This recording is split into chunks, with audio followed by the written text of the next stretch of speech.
Hi, welcome to my channel Anjana masala బండి. ఈరోజు మనం తయారు చేసుకునే స్నాక్ వచ్చేసి ఆకుపకోడి అండి. దీనికి కావలసినటువంటి పదార్థాలను చూపిస్తాను రండి. కేజీ బియ్యం పిండి,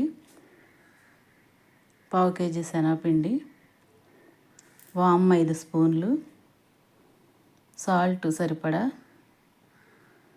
ఈ గరిటెడు నూనె పోసుకోవాలండి. పిండిలో నీళ్లు పోసుకుంటూ పిండిని ఒకేసారి నీళ్లు పోయకూడదు. నీళ్లు పోసుకుంటూ పిండిని కలుపుకుంటూ ఉండాలి. ఇలా టైట్గా కలపాలి. ఆకుపకోడి బిళ్ళ మిషన్లో పెట్టి తర్వాత పిండి పెట్టి నూనె హీట్ అయ్యాక ఆ నూనెలో ఇలాగా పకోడీని వేయాలి. లైట్గా వేపుకున్న పకోడీని పక్కన పెట్టుకుని మొత్తం ఒకేసారి కాకుండా మళ్ళీ పకోడీ నూనెలో వేసి అదంతా వేపుతూ ఉండాలి. ఇదిగోండి ఆకు pakodi ready. Thanks for watching.